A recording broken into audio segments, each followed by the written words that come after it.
Hi there, I am Mike Cousino, and I was lucky to get the 17th out of 17 speaker spots. So I hope that you will hang with me. I promise if I can get your attention for just 10 more minutes, I think we can wrap. So great day. I'm gonna kind of focus on the next 10 minutes on some closing comments, but a little bit on the kind of the softer side of business and on a little bit leaning towards some of the leadership. I need the, 1 second here.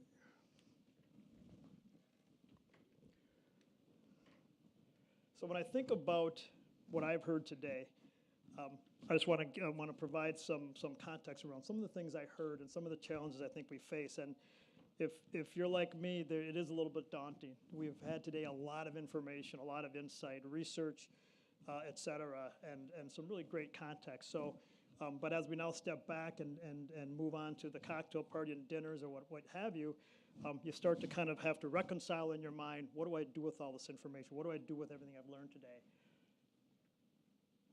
So some of the things that I kind of heard today just on jotting notes and listening was we need to be more competitive. We need to move faster. We need to use immersive technologies, virtual reality. We need to change how you think, and then we have to not only change how you think, but that change happens at a faster pace. We need to solve for some of that mobile friction. We talked about what does that frictionless environment look like? What does that experience look like? And finally, you have to own your channel integration and attribution. So, and there are many more, by the way. So these are just a few of them. And when you look at that list, again, back to my kind of daunting kind of process, it's overwhelming. And that's what we're all faced with, and many more. And all of us, in some capacity, have leadership responsibilities. And so really it is our ownership of the things on the screen there that we have some level of involvement, some level of owning, and really some level of delivering on. So what's the process we use to start to think about how do we make all this happen? There it is. We're overwhelmed. It's overwhelming thinking about it all. But there is good news. We are smart marketers. I'm overwhelmed and humbled by the people in this room, and collectively, we're pretty smart. And I don't say that in any form of arrogance, but that's just a fact that we're smart marketers. Most of us have a reasonable amount of experience in this space. You heard earlier, some people where some they've been, what's their journey as to where their career is today, how they got there. So we bring a ton of wisdom, we bring a ton of experience with us. And so as we go down this journey of how do we deliver on all of these things, we start with the premise that, we're pretty smart marketers. And I don't say that again in an arrogant way, but that is a fact. The problem with that is, in order to deliver on the things we discussed on a couple slides ago, you need to be more than a smart marketer. Being a smart marketer is great, and I think that is part of the foundation by which we can deliver, by which we can execute on. But that is not alone enough. To be a smart marketer, to be intuitive on all those things is great, and again, lays a foundation. But in my mind, and research will certainly support it, that I'll get into, that's not enough. We need more. Jim Collins, author of a book called Good to Great, which is, I've read a lot of books, and that continues to be one of my favorite, said good is the enemy of great when it comes to companies. And I really believe that. And the stats are overwhelming. 4 out of 5 companies fail after 5 years. 95% of companies that move on after 5 years hover around that good area. Very, very few get to great. So I think we're challenged with, where do we want to be on that, in that kind of line? Where do we want to be? Can we strive to be great? Can we be the company that can effectively compete? And can we get to the market faster? Can we innovate more? And I think the answer is yes, but it's very difficult. And what Jim Collins showed through a vast amount of research he did in the marketplace, he went out to the field with hundreds of researchers, and he found some very interesting and compelling characteristics of the types of companies that actually got to great and the types of companies that didn't. And he boils it down, and I'm simplifying this in the spirit of time, but he boils it down to a few key characteristics that he separates and says, in order to get to great, here's what the leadership team needs. Here's what the people need. Again, I would say we're all leaders and leaders of some kind. And leadership, in my mind, is not how many people report to me or et cetera. That it's how you carry yourself and some of the ways you move around the business and use some of the characteristics that define good leadership. So I hope everyone thinks of themselves as some form of leader, not defined by number of staff. So there are several characteristics that Jim discusses in his book, and the first is humility. And when the research came back and said that this was the number one characteristic of leadership that separated good from great. And he went on to talk a little about how do you define humility, and humility can be defined in so many ways, so I won't get into all the definitions. Personally, my definition is the ability to ask yourself the hard questions about yourself. And those questions are, how am I doing? How am I performing? How do people think I'm doing? What am I doing well? What do I need to improve on? You can't improve if you don't think you need to improve. Tiger Woods always said, obviously, he won almost 80 tournaments. And first thing he said after a tournament, he'd always say, I got to do better next time. So the book, Jim Collins, and I just really believe it, talks about having humility to say, I got to improve. Having the humility to say, I'm going to come into the office every day, and I'm going to bring a little bit more, and I'm going to ask a couple more hard questions. I'm going to do and kind of diagnose myself and my performance and find out what are the things I do great at, what are the things I need to improve at.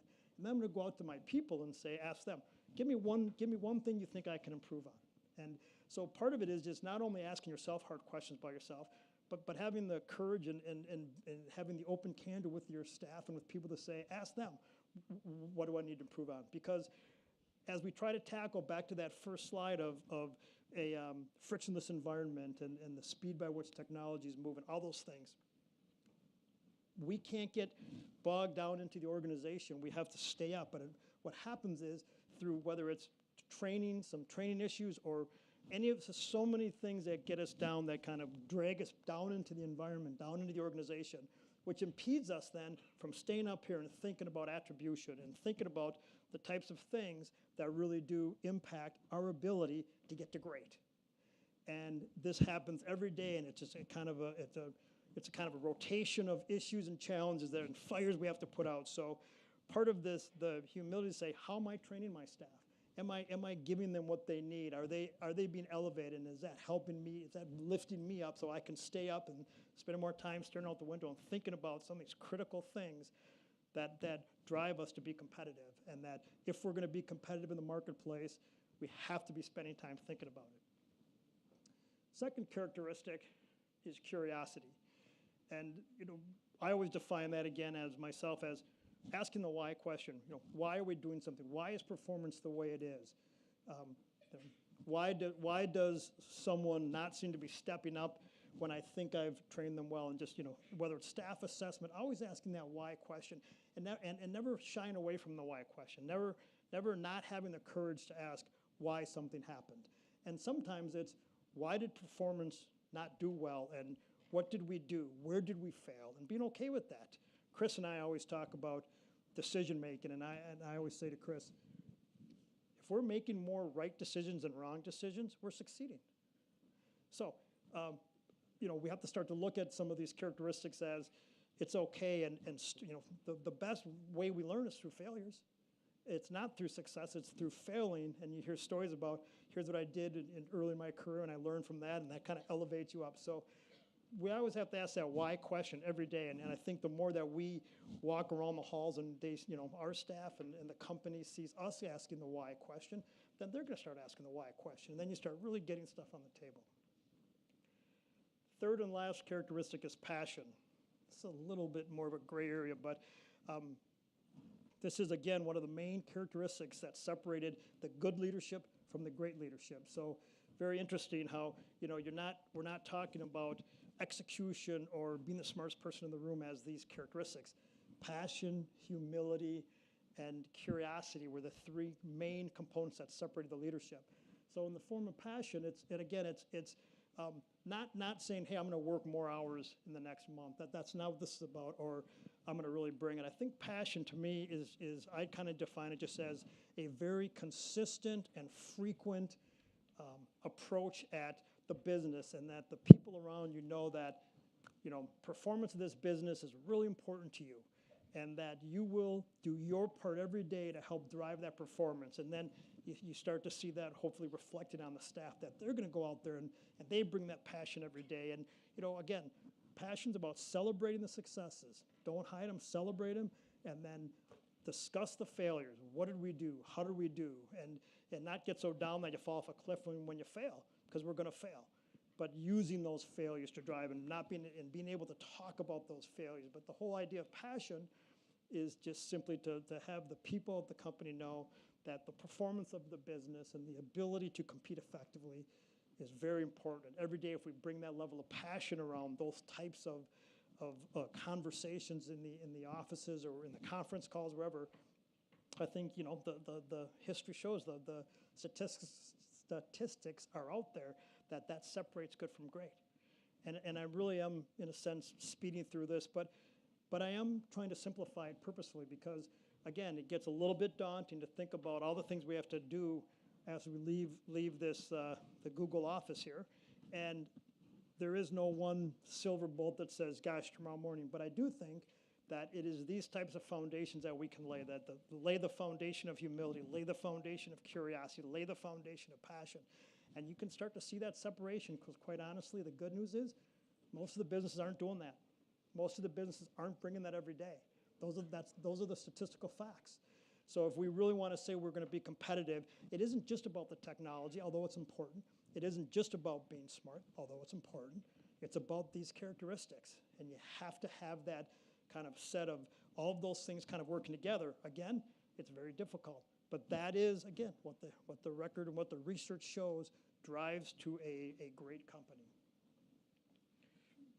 So what I will close with, on some of the closing thoughts, is we all wake up in the morning, and while being a little bit overwhelmed about what we have to do for the day and all the insights, the information that we gathered here, and the need to understand that we have to keep studying research. We have to keep looking at the data and seeking the data out. Don't wait for the data to come to us. We got to go out and get the data that we think can make most sense and that we think can help us make a better decision. So that's the kind of companies that we want to be, is to really be out there pushing that. But if we all wake up tomorrow morning and start to think a little bit about how do we sharpen about how we think, and how do we sharpen about how we deliver, I think that becomes the road. And I'm not up here preaching I'm an expert in this, because I'm not, by any means. I do come with a real belief in this, an inherent belief, and all of us are failing at this stuff every day. I mean, that's back to the humility, that's the fact. But those who think about these things every day, those who go to work, and whether you're at a home office or whatever, and start to kind of be cognizant about, how do I sharpen what we're doing? How do I ask a few more questions? How do I show people that I'm really going to listen to some other ideas as I start to shape how I make decisions? Again, the research shows that's the way to do this. So if we take away all of this daunting information and we simply wake up in the morning, you'll see the sunrise there, waking up, that we all sharpen that a little bit, just a little bit. These are the small turns of the dial that we try to work with. I think that we can get on that path, and I think that we can be the types of partners and companies that can move that needle a little more to the great side from the good side. And I believe that's it. So that is it. Thank you very much.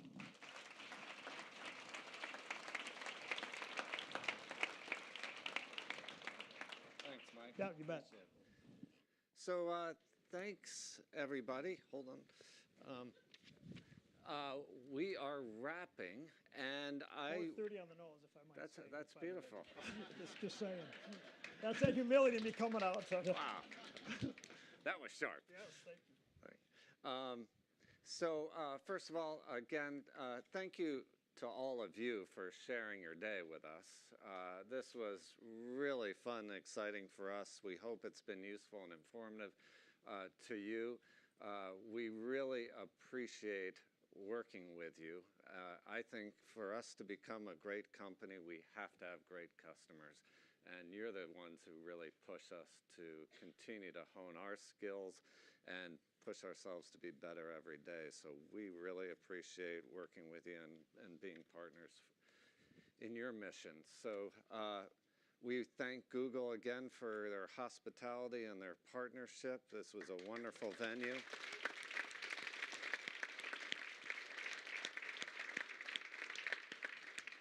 Great thought leadership participation. I want to thank our speakers, our client speakers especially. Thank you for joining us up here and giving us a window into your thoughts and challenges and solutions. I want to thank the PMX team that of experts and practitioners who got up here and shared their great thoughts and experience on how we can all be better as well. Thanks, guys. Great job. And I'd like to thank the unbelievable marketing team of PMX Agency.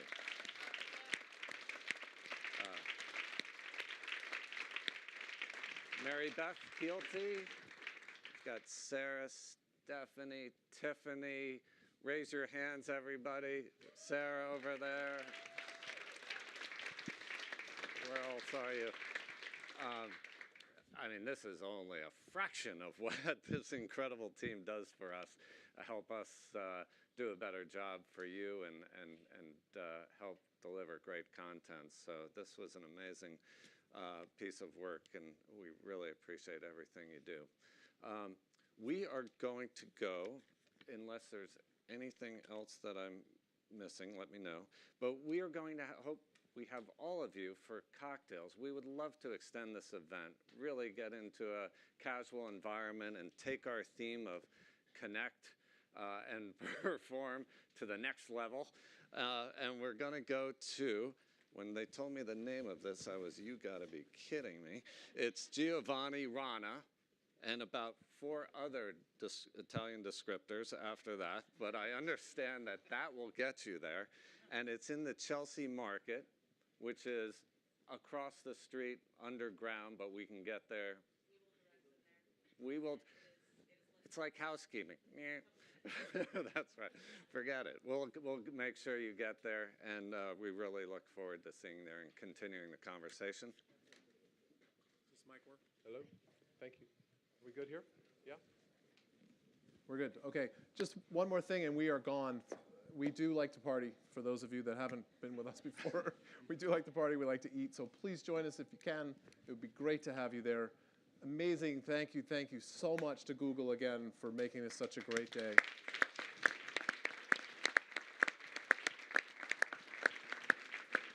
You really made us look good. Thank you so much. And the final thank you is to Mary Beth Keelty, the mastermind of this thing. Thank you so much.